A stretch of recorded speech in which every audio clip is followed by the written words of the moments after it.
Jay here for Stretford Paddock. This is Paddock Live. It's not Transfers Live anymore, Joseph. It is Paddock Live. That's Joe Smith. We're going to be chatting about all the latest Manchester United news, and I'm going to give you a little bit of a warning right now. Almost none of it is good. Yeah. If I'm to be brutally honest, it's all pretty grim. So, not all of it. There are a couple of tiddlers in there, but we're going to get into the latest developments with Antony. We're going to talk about Amrabat. He's given a lovely interview after his move from Fiorentina to the club. Also, we're talking. No, we won't be tucking anything in. We'll be talking about the transfer losses table. Listen, we might not be top of the Premier League table, but you bet your bottom dollar when it comes to transfer losses, we're right up there, my son. We'll talk about Jadon Sancho, another big stuff, cheery story. Also, Martinez and Lindelof have had the audacity to play for their country, only 3 days, whatever it is, after going off at the Emirates with an injury. So there's a bit of a backlash over them two, so we'll get into that. And we'll talk about the Ballon d'Or nominations and why Marcus Rashford has been robbed, but Andre Onana hasn't been. So we'll get into all that. So make sure you lot are getting involved in the chat and the comments. And if you're not doing already, please hit that subscribe button. There is some good news though, Jay. on, talk to me. The good news is that there's a limit to how much bad news there is. Okay. Do you know what I mean? You know, in the true depths of hell is where it's just infinite bad news, infinite beatings, thrashings, lashings, whatever. At least on Earth, the bad news is finite. So it's all bad, but it does end, which is, you know, one step better than hell. It's my favourite line in Seinfeld. Do you know what I mean? Jerry turns to George and says, just another 50 years and it'll all be over. That's the truth of being a Man United fan at the minute. So should we start? I'll tell you what, we'll start with, Sunshine, right? We'll start with some comments and some super chats. Fiesco Santa Clara, which is a lovely name, says, evening lads, do you think Sancho talked his way out of starting at right wing, assuming Antony is put on the shelf due to the allegations? They've also joined they've also just become a member as well. Thank you for your support. Extra content on the members section, extra content. We do fantasy football and vlogs and all that stuff. So if you can join our membership, we appreciate your support. Right, we'll answer that question in people saying about the sound. I don't know, the sound okay? Apologies if there's any sound issues there. Right, let's get into it then. Let's talk about whatever our first story is, Antony.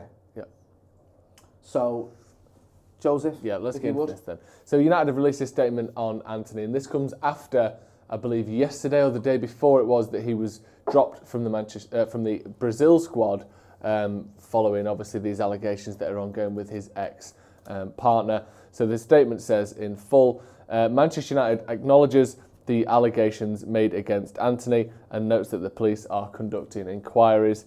Pending further information, the club will be making further comments. The club will be making no further comments. As a club, we are taking this matter seriously with consideration of the impact of these allegations and subsequent reporting will have on survivors of abuse. So that's the statement.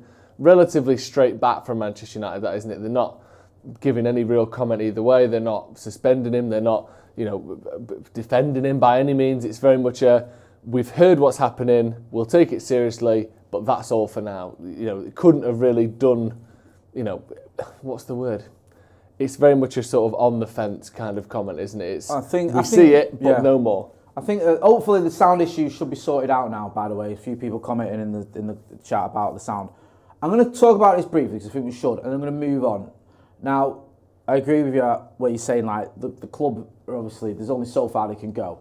At the moment, it's these allegations from, I think it's his ex-partner, who's come out herself and said that, so I'm not sort of, highlighting any victims or anything that shouldn't be. She's made the allegations publicly. There is a story, I think, in the Mail as well, that she said that the club knew about some of these incidents, so there could be further investigations here in Manchester closer to home. We'll have to wait and see. At the moment, we don't know anything about that, whether that's going to proceed or not. So at the moment, it's these allegations. Now, we've seen what happened with Mason Greenwood. When that becomes a serious police matter here, they might say, right, if he gets charged or whatever, I would expect the club to act. I would expect them to take action. At the moment, they're just acknowledging what's going on. I think they've had a meeting with the PFA or someone today to talk about it. So as it stands, Antony is still a Manchester United player who is playing for Manchester United when he's available or when we've got games. if anything changes in terms of the police matter, if there's charges, if there's anything like that, I would expect the club to act upon it. If that happens, we will obviously give you an update. At the minute, you've had these allegations made. The club have acknowledged that. Antony's given his statement saying that they're not true. We'll have to wait and see how that develops. I know it's a very emotive subject, and I understand that.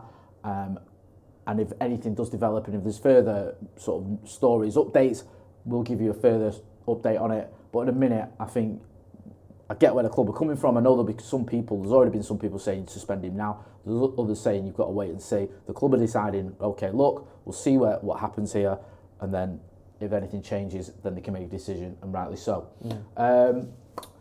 Whitterbird says, it is an easy time, you've handled it well. I just wanted to ask if you're okay. Big up the Stretford Paddock. Great to see Vicky in the chat. Thanks, Vic. Thanks for your support as well, always on the channel. Loads of other people commenting in.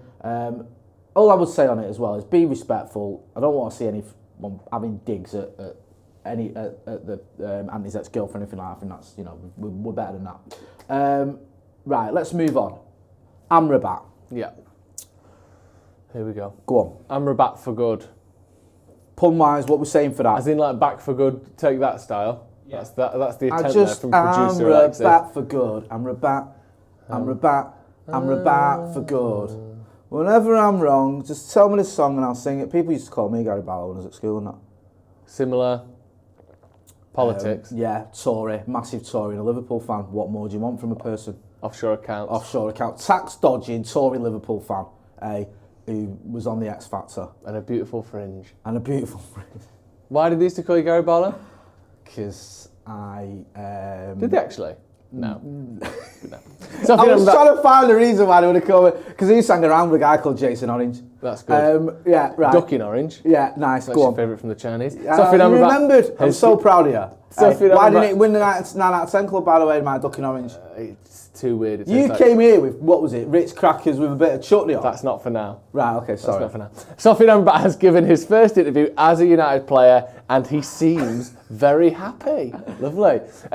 If I really wanted to come here, there was a lot of interest. It was a long transfer window. Stop doing this thing where you keep trying to act like, cut to Jay's single, please, where you keep trying to act like you look like Sofian Amrabat. So you need to look this way. Why are you doing this? I think, you keep doing it, I could look a little bit like him. We've seen you with a beard. If I trimmed it like him, or if he shaved his beard off, and was wearing a white t-shirt, and was wearing a different face, do you reckon? What's similar? Right, I tell you, obviously, Murray, no hair. Yeah. What else is similar? Nose. I mean, no, not really. Lips. Not think. No, a bit. Not really. The eyes are way off. He's got more pronounced eyes. Look, though, he's got that little mole there, and so have I. That's true, actually. See? All right, I take it all back. There you go, you see. Yeah. If it weren't for your practically twins. Do you know the amount of times people shout Sofian at me in the street? Then go, sorry, Gary Barlow. Yeah. Because he's got these sort of big, expressive. I bet he gets called J. eyes. Motty constantly. Now he's living in Manchester. That's going to do his head right in. You've got these dead, kind of sunken sort of, do you know, like, years of drug abuse, do you know hazy, do you know when someone makes a Christmas cake and all the currants just fall to the bottom because the cake is too flat and loose? Just the eyes That's of your eyes. Potential serial killer. Exactly. Yeah. I really wanted to come here. There was a lot of interest. It was a long transfer window. 3 months. 3 long months. He also said United have had so many fantastic players and young midfielders. In general, I look more at midfielders like Paul Scholes, Roy Keane and David Beckham. There have been a lot of great players. Gary Neville, Rio Ferdinand, Louis Saha, we'll come back to that, Wayne Rooney, Ronaldo. I could go on naming names for a while. I mean, I'm surprised that Saha got a mention in there, because when you sort of tot up the goals and appearances for United from the rest of those, it's about 2,000. And then you put Saha and it's about 2,000 and... Why have you singled him out? 70, huh? Why have you singled Saha out? Bit weird, that, isn't it, eh? No, just looking at the list. What? He's dared to mention a black lad. So we're going to pull him up on that hour. Hey, Roy Keane, yeah. Scholes, yeah. Great. Beckham, yeah. Neville, yeah. Rooney, yeah. Ronaldo, yeah. Oh, they all fit the picture. Saha, what's wrong with you? Eh? Why didn't you say Phil Jones? Good British lad. Pathetic. I see right through you. I'm joking, by the way. He didn't single out because of that. Do you know when I interviewed Louis Saha? I was in... I was in two minds, right, when I interviewed him, whether to introduce him as United legend Louis Saha, because you know when you do an interview, you always go, oh, maybe we're the United legend. And I was like, can I get away with that? Because I think he scored 49 goals or something for United in 4 years. Something like that. Yeah. And it was a bit like, legend is a push, but in person you've charitable. It is a bit random. Oh, there's Rio there as well. When you think of strikers, I'll tell you what though, I like that because is Amrabat is that not left a bit footed? knowledge though? Is that not a bit like? Yeah, it's good. Could you say that? It's nice. Maybe because if you watch United from like 2005 to 2007, Saha had his little purple patch. Yeah, you might go, oh yeah. You know. I was a big fan of Saha because he's left footed. Right. I always used to love left footed players. Like that, you always have like an extra like for them. So Saha was always. Do you know what I love about Saha? Very keen on. What? And I think I told you this before. In the World Cup semi-final. Oh, it's so sad this story. Right, the World Cup semi-final, right? 2010. Six, sorry, of course. He's on the bench. He comes on, right, for France, and he's been booked. He's on a booking. He's on a booking from previous round. If he gets booked, he misses the final, right? France are winning. He just needs not to get booked, and he's playing in the World Cup final. He comes on. And within 5 minutes, he just scissors someone right in front of the ref, right? Gets booked, and then he's out of the final. Do you know, it's so ridiculous because it was so unnecessary. And it's on the halfway line as well. He's not even doing anything. The one thing he wasn't meant to do. Do you know that have you ever heard that concept of like, do you know people look over the edge of a building? Yeah. And it makes you all scared and your legs go all tingly and you hate the idea of it, even if there's a barrier there. Yeah. And people say that actually it's not the fear of falling that scares you, it's the fear that you will jump. Yeah. Like it's almost like Louis Saha, it wasn't the idea of getting an accidental booking that was the thing, it was the fact that he'll get one on purpose. That's like, he just went out there and he just jumped over the edge. He had it in it. I bet you stood on the bench like, I can't go on, I'm going to get a booking. And they go, no, you don't get booked, just don't. And he goes, it's not that I might get one by accident, it's that I'm going to get one on purpose. He did that on purpose. His body just made him do it. That kind of set the tone as well for the last sort of phase of that France World Cup, or that France World Cup competition for him. Because then you had Zidane headbutting Materazzi in the final. Fantastic it was just, the wheels came off. But no, it is a bit random, but I like Saha, so I ain't got a problem with it. Obviously, the rest are all bona fide legends. Seems to know his stuff. We know that he was basically going on hunger strike, wanting to get come to United. Well, yeah, like there he couldn't do anything more. 3 months, 3 long months, like he was in some sort of like jail or something. Like, he like you said, did it ever border on a bit desperate for you? What would you do if you were him? I'd do more than that. Yeah. I'd be covered in my own shit running around the Trafford Centre. I love that. Anything. I'd do something like that. Yeah. I was thinking I'd do a dirty protest in the manager's office. Get MUFC tattooed on my fucking eyeballs. Something like that. Do you know what I mean? Like just MU on the whites either side on one, FC on the other, and just stand outside counting like that. And then sign me up. Sign me up, written in honey on my torso. Yeah. And now the wasps are just at me. So I've got big just sort of welts spelling out the words sign me up in kind of absolutely battered flesh. I think if you did that, you'd definitely get signed by United. Looking forward to seeing him. Is he any good? Huh? Is he any good? Oh, sorry. I think he might be. Right, okay. He's one of those players that I think, if you look at his defensive stats, they're not as overwhelmingly exciting as you might imagine. But the things that he's very good at are playing the ball. He likes having the ball at his feet. He can play out from the back. I don't think he's the best sort of passing range in the world, but he's someone that plays the ball quickly and gets it out quickly, and he's very industrious, hard-working. I think, and I don't mean this as a negative, but almost imagine Fred with a bit more composure. Yeah. So he's very energetic, very hard-working. He hasn't got those like tackling and intercepting kind of numbers that we saw from Casemiro when he arrived. But he's very good. He doesn't get dribble past very much, which is a very good trait, especially when you look at how players have just poured through United's midfield this season. He doesn't get dribble past very often. He's very good at tackling dribblers and stuff like that, and he's very good at tracking one-to-one. So I think he offers something that a lot of our midfielders don't, and he's got defensive discipline as well, which is something that we need. Looking forward to seeing him. Let's talk about the next one. Get involved in the chat and the comments and hit that like button. And if you're not doing it already, subscribe to the channel. Bit of good news this one for you, Jay. Go on. We're top of the league. So how's he turned up? Aye. Thought we had a ban on him. There's a face you could never tire of punching. Go on. Top of the league of transfer losses. Can we get this full screen, Alexi, the graphic, just so it's easy to read for the folks at home? With a negative spend of more than 1 billion in the last decade. Okay? According to a study By CIES Football Observatory, Manchester United have spent a record 1.19 billion more on transfers over the past decade than they have recouped through player sales. But if you press camera 1, Alexei, since 2014, United have spent about 1.67 billion, there we go, on new players and brought in around 481 million. Chelsea are in second place on 885, with PSG third on 865. Arsenal, City and Newcastle make up 4th, 5th and 6th. Now, see, this is the thing, right? This is the thing that annoys me. When people sort of, when you talk about the Glazers and how bad they've been for Manchester United Football Club, people often say, well, you've spent lots of money on transfers. For starters, the Glazers ownership isn't just about transfers. It's also about the fact that Old Trafford is falling apart. The training ground isn't fit for, well, barely fit for purpose. It used to be modern and it's not been touched in 23 years since they've arrived. The fact that, you know, you had the women's team, they didn't even have the facilities they needed. That's why I think Casey Stoney left. And the fact they've taken all this money out of the club as well, and we've been saddled with all this debt because their ownership. But when it comes to actually buying players, the reason that I don't just go, oh, well, we spent loads of money, the Glazers deserve credit for that, is because on the Glazers' watch, you've had people like him, Ed Woodward, being put in charge of the footballing side of things. He's got no experience when it comes to football. He's just an investment banker that helped broker the deal that enabled them to buy the club. So they put him in arguably the most important position in the club, overseeing the management and the players' side of things. And we've wasted money because we've had no structure, we've had no strategy. We never got down to the nitty-gritty of sort of moving with the times once Sir Alex Ferguson had left and getting in a proper director of football and learning how to do transfers properly, like them lot down the road did at the Etihad, like to a certain degree Liverpool have and other top clubs. We just sort of went in this kamikaze attitude towards spending, buying the likes of Di Maria, buying the likes of Pogba for probably more than we should have paid, Lukaku, Harry Maguire,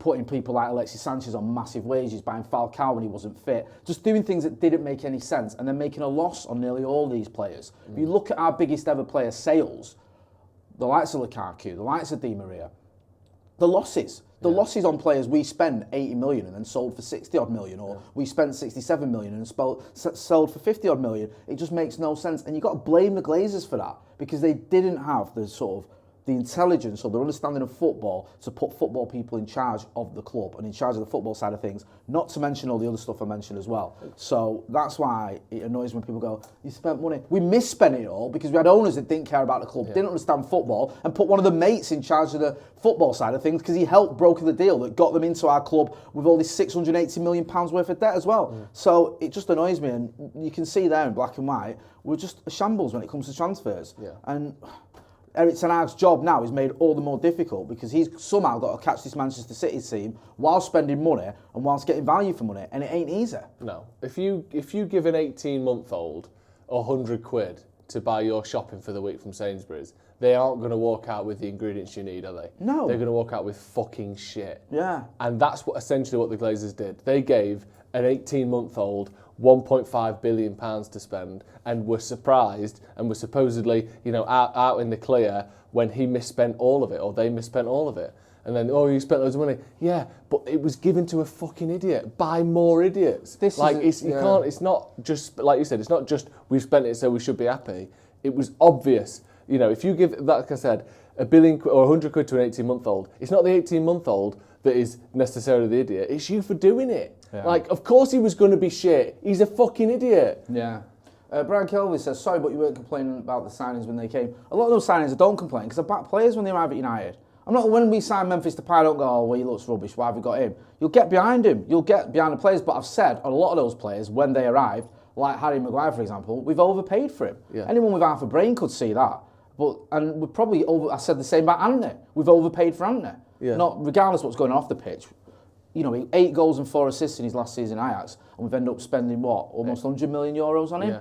Obviously we've overpaid. So that's not true to say we weren't complaining about these transfers. We know we've overpaid for a lot of them over the years, especially pre-Erik ten Hag, who I think has got a pretty decent-ish record on transfers. And also, that's just a stupid comment anyway, because how can you know for certain whether a deal is going to be good or not before it's happened? One of the reasons you know whether someone's time has been a success is when they've had time to prove themselves and they've, looking back, been consistently bad. Like, you couldn't say, oh, this is going to be terrible from the start before it's happened. Of course you're going to back them. They haven't played yet. Yeah, I'll always back United players anyway. When of course. Always. Hash Brown, welcome to the academy. Loads of other people in the chat as well. Andy Moore says, everyone seems to forget City and West Ham got shiny new stadiums as well.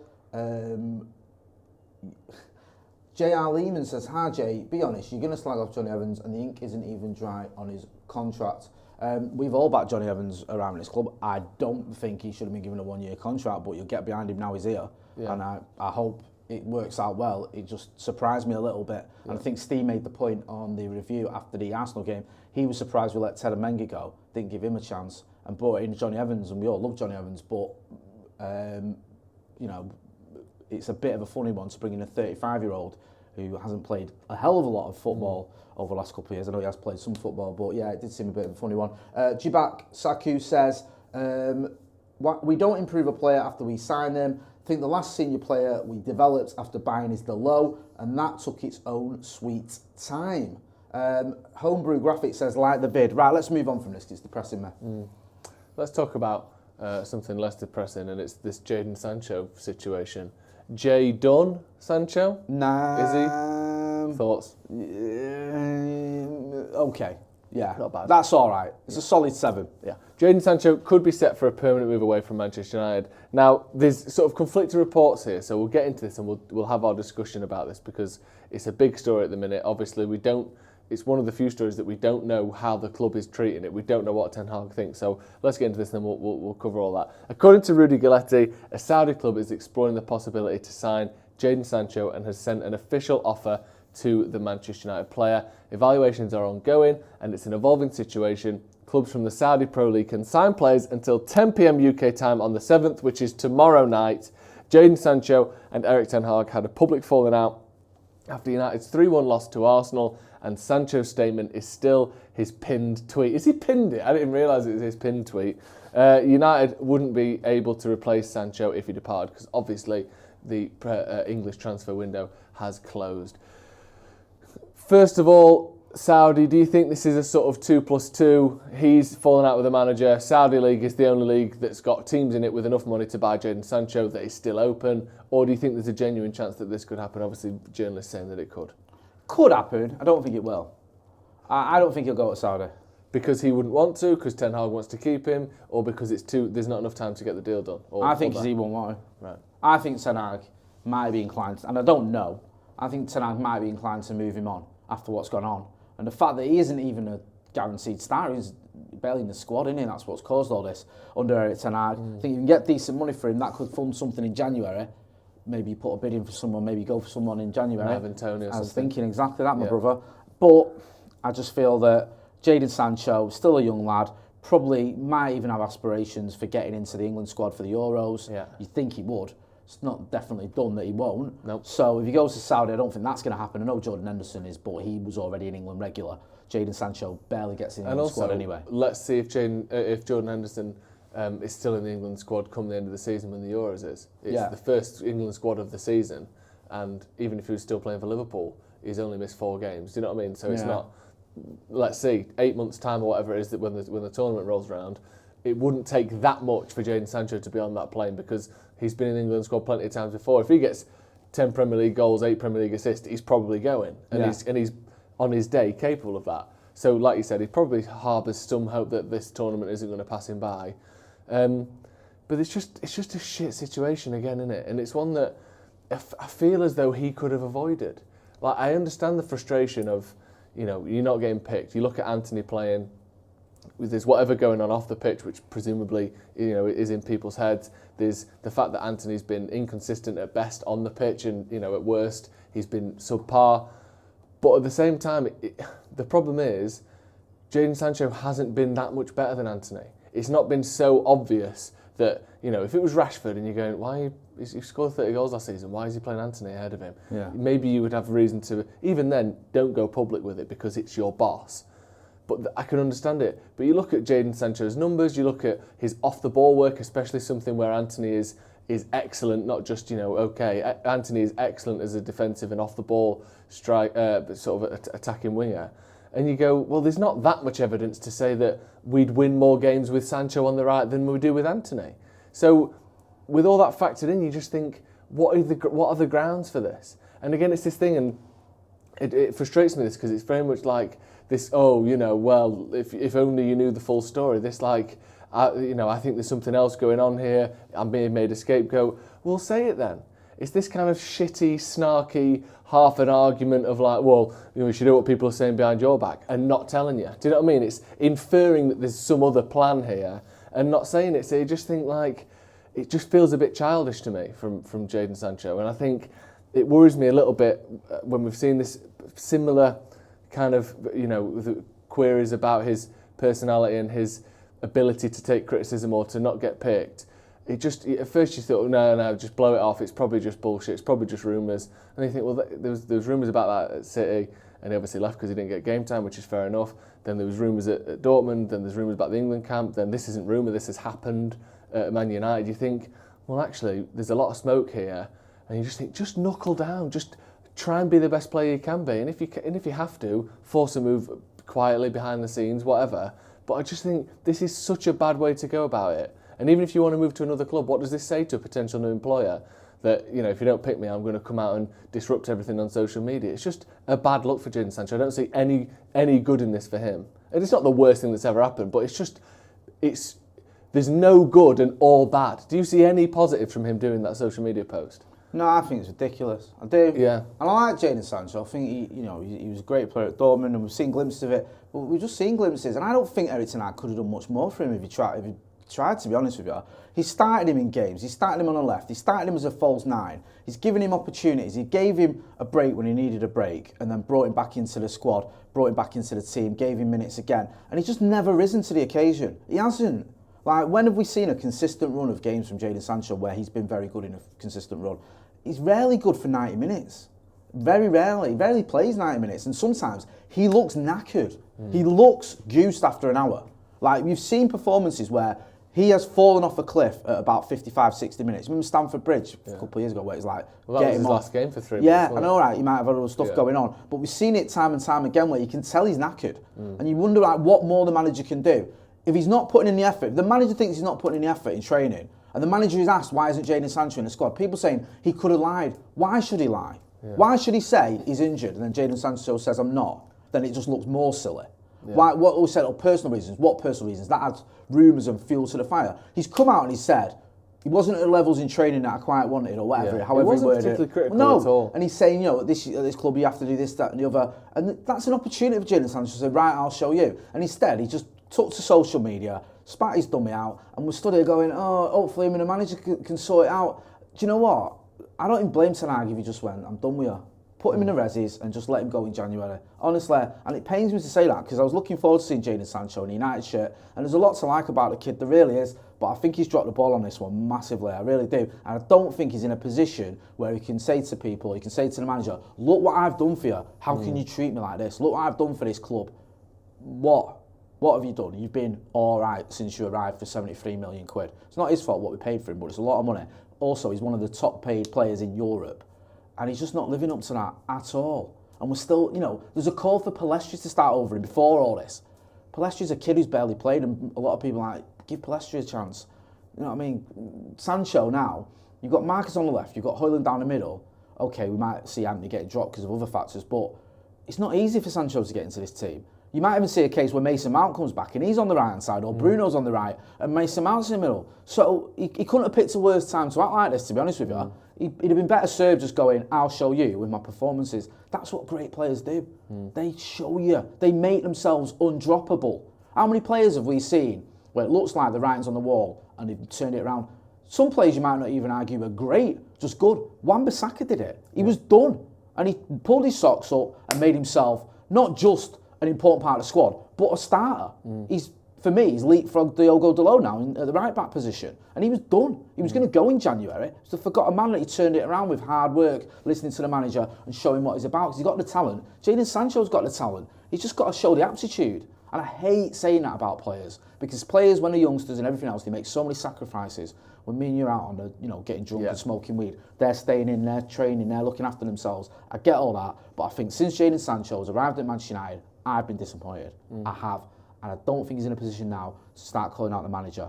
Ronaldo couldn't, and he had a lot in the bank. 18 goals in the Premier League the season before.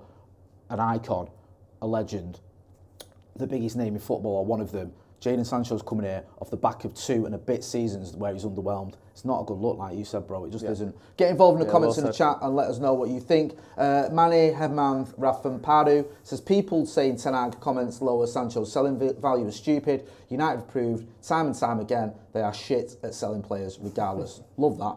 Yeah, people don't matter because we're crap at selling anyway. Yeah. Should we move on? Yeah. This is a bit of a weird... Sorry, go on, bro. No, just the Ten Hag element of it. I just think it's so ridiculous that you would say that he was out of line or whatever. Like, so many managers call out players in much harsher ways than that. There is such a thing as motivation and different ways of trying to do that. We've seen him try multiple different ways of trying to get the best out of Jadon Sancho, taking him out the firing line. We've seen him defending him. We've seen him saying that he's been playing very well in pre-season. We've seen him do all sorts. And finally, 14, 16 months since Ten Hag arrived in, when was it, June to now, he said, you know what, the levels weren't there in training. That doesn't seem like a huge criticism to me. It's not this giant thing that other managers haven't done all the time. Pep does it all the time. Pep called Calvin Phillips fat last season, and no one's saying Pep's shit. Come on. Calvin Phillips was getting dogs abuse at Old Trafford from United fans who were using that Pep comment to call him a name. Which that's far harsher than anything he said about Jadon Sancho. He said things about like De Bruyne, and he needed a break, and his levels. He's talked about Foden in the past. He's done it with a few players, and this is Pep, who everyone loves and thinks is the greatest manager since Sir Alex Ferguson or whatever. Like, if I don't know what more is he meant to do? Yeah, and also, and sometimes it's just the case, and this is always the thing. Steve mentioned this the other day, but how people like to assume sort of armchair managers, and we all do it. I'm an armchair manager. You are. We all are. That's what being a football fan is. You think that, well, there's a fix within the club, that Donny will fix it, or that before that it would be Martial that'll fix it, or Jadon will fix it, or whoever will fix it. There's someone on the bench that will change everything, and if the manager had done things differently, then it would have worked, and it would have been a success, and we'd have won the game. Sometimes it just doesn't work. Sometimes there's nothing you can do. Sometimes you can try every tool, every trick in the book, and it just never clicks. And that's not necessarily Jadon Sancho's fault, it's not necessarily Ten Hag's fault, but it's not clicking, and he seems to have tried a lot of different things to me, Ten Hag. And unfortunately, like you said, we're getting to a point where public spats on social media with the manager is never a sign that things are going well. So how much longer it can go on for, we either need some sort of public reconciliation where maybe they're both sat at that first Champions League presser and we say about the punishment that's happened and then the fix of this, or I don't see a resolution other than that, really. I think it sets a bit of a precedent if he does forgive and forget, and I'm all for that. Yeah, but I mean, if there's some punishment in there, because that's one thing that Ten Hag's been big on, isn't it? Is that if there's a crime, you do the time, and then from there we forgive you. Yeah. So that would have to be it, but again, it seems unlikely. Let's move on anyway. Let's talk about this centre-back situation. So it's some good news, but then also people have been using this as a bit of a dig and a bit of a slight. So Lisandro Martinez and Victor Lindelof have both recovered, obviously both subbed in the game against Arsenal for Harry Maguire and Johnny Evans. It says here, Lisandro Martinez is fit and trained today with Argentina. This is after he went off injured in the 67th minute of the Arsenal game and was replaced by Harry Maguire. Lindelof is also fit and trained with Sweden.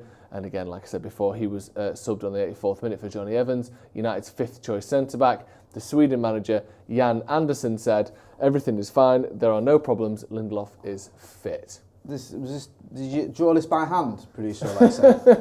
this picture. Did you get some crayons out and say, look, I can draw a picture of Lisandro Martinez. Yeah. What do you reckon? It looks like this is like my eyesight when I used to drink. Can we go and put that full screen, or can you see it there? It looks like do you know when someone goes you see an article in the newspaper and it goes, woman finds Lisandro Martinez's face in a slice of toast, and you look at it and it looks like that, and you go, it looks fucking not like him. What are you on about? That's an actual picture. It looks like his face in toast. Was the original image like that big and you've just had to zoom it? Because that is about as poor quality an image as we've had on this channel for a long time. What do you make of this? Because people were going on social media, I can't believe these two went off at the Emirates and now they're both fit and there's nothing wrong with them. What do you make of that argument?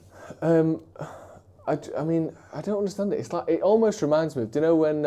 I know obviously these aren't injured, but do you remember when Paul Pogba got slagged off for like walking when he was supposed to be injured? Yeah. And you're like, there's a big difference between being fit enough to play in the Premier League for 90 minutes against one of the best teams in Europe than there is, training a few days or dancing at a wedding or whatever. Like, they were obviously in some discomfort or pain at the time. That doesn't mean they can't ever train again or aren't going to be fit ever again or weeks or like. We all know. I mean, why do we even have to say this? I get it's probably not even United fans who think this, and it's mostly United fans who watch us. So, but why are we pretending that we don't know that Ten Hag prefers to play Lisandro Martinez and Victor Lindelof over Harry Maguire and Johnny Evans? What is the suggestion here? That he went, actually, you know what? What's going to win me this game? No, I think the suggestion is that those two were faking it. We're almost like, they weren't that injured, but they thought, whatever. No, fuck that. I don't believe that. I think there was an that. illness with Lindelof, wasn't there? I think he wasn't 100% anyway. And also, I think Martinez was he an came impact. off at half-time 2 games ago anyway because of some small knock where he recovered a week later. Yeah. So it's possible. We saw him come. Was it Wolves where he came off? He came off. I think he came off against Wolves, but there was an insinuation that because he was on a yellow, and he got done off Cunha, wasn't it? But I think that he couldn't play the game. The official line was that he was having some discomfort. I think there was a bit like. Also, he stopped playing in April last season, so he's still playing a bit of catch up. Lisandro Martinez doesn't strike me as someone who doesn't want to play in a big game. I don't think he wanted to come off against Arsenal. You could see. I think he took his boot off or he unlaced himself. He said, "There's something, something's gone on here."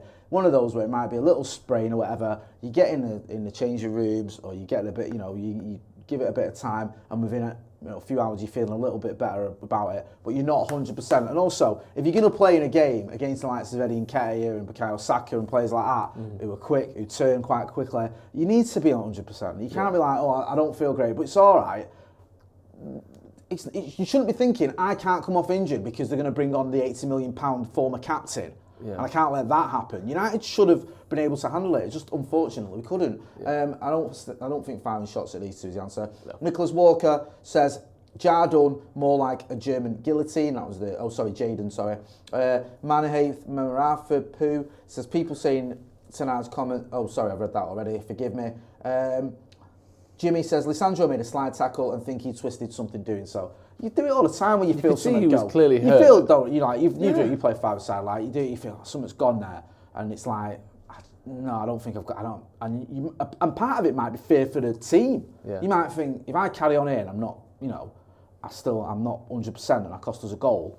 Yeah. I'm going to make matters worse. So I just don't. He's not that guy, is he? Like, no, let's stop looking for things that aren't there. Right. Say what's not there. Well, let's start with the positive side of this, because Onana has been nominated for multiple awards here, which is excellent. Manchester United's new goalkeeper, Andre Onana, has been nominated for 2 Ballon d'Or awards. Firstly, the Yashin Trophy, which is awarded for the best goalkeeper, and he's been nominated alongside 9 other keepers, including 8 other keepers. Andre Onana has also made the 30-player shortlist for the full, proper, big boy Ballon d'Or. The Ballon d'Or ceremony is on the 30th of October at Theatre du Châtelet. It should do Châtelet in Paris. Yeah, exactly. Right. Great news. Great bit of news there. And that comes, just hours after Sky Sports released one of the most baffling graphics and tweets I've ever seen, which was looking at some selected stats of Onana's first 4 games at Manchester United, and for some reason, because this is the comparison that you would use, David De Gea's last 4 games at United. They just tried to find a stat. What even is that? Right, you're right. The De Gea versus Onana stat that the Sky posted was De Gea versus Onana in the Premier League for United. De Gea last 4 games, Onana first 4 games, and Onana's conceded 7, De Gea conceded 2. Then there's other stats like save percentage, clean sheets, passes, and passing accuracy. Now, there's so many things wrong with that. I don't even know where to begin. For starters, David De Gea had been in the Premier League for 12 years when he played his last 4 games for Manchester United. Onana had been in the Premier League for those 4 games. Yeah. That's it. He was new to the Premier League. Also, Onana was going away to places like the Spurs Stadium and the Emirates, where David De Gea's last 4 games were against the worst Chelsea side I've ever seen in my life. Yeah. Wolves, Bournemouth, and Fulham. 3 of which of those games were at home. So it's not the same. In one of those games, he didn't even have a shot on target against him. Yeah. So I mean, so look at the stats and look at the facts and look at what you're trying to sort of bend to make Onana look bad. It's just pathetic drivel from Sky. It is, and it's become this new thing of let's dig out Onana. I don't get it. No, and the fact that Sky as well, who are sort of supposedly a news organisation, obviously they have opinions on there, but this isn't like Paul Merson's idea. This is coming out of Sky Sports Premier League, or Sky Sports News Football or whatever it is. It's just clearly an agenda to make people criticise and have a go at Onana. That's the only reason it's there, because the comparison is nonsense, first of all in context and in sort of content. It doesn't make any sense. Last 4 games, first 4, that's not something we do. Also, that's not a thing. Yeah, and also, why not compare David De Gea's first 4 games last season, where he conceded 7 goals, including 4 against Brentford, where he had to come out afterwards, or he felt the need to come out afterwards, and apologise to the club for costing us a game. Oh, wait until the next game, and then let's do the last 5 games, where the 5th game, if you'd gone one further back, was a West Ham away, where David De Gea literally cost us a game there, and he admitted it. So it's just nonsense. Yeah. And I just don't want United fans to buy into it, because I think you need to back your players, get behind him. You can see what Onana's about.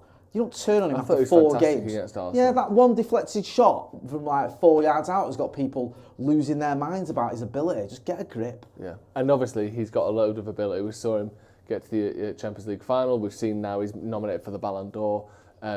He's obviously not shit, is he? And I think he's been very good since he joined United. So very well done to him. Obviously didn't earn it in a United shirt, but he's United's keeper, so I hope he wins it. What did you make of the Ballon d'Or nominees as well? Because you made a great point. I looked at it and thought, standard fare, no Ronaldo for the first time since 2004, which is somewhat noteworthy, but no one thought he'd be in there.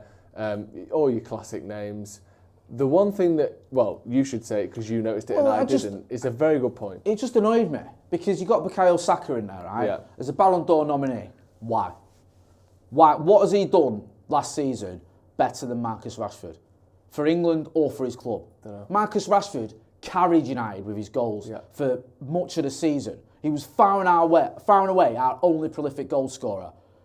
Saka, I don't even think he was top scorer for Arsenal. You had Martinelli and you had Odegaard, or if he was. There was a few of them who were weighing in with the goals. Yeah. He finished 2nd, we finished 3rd. We won a trophy, we got to another final. He didn't win anything.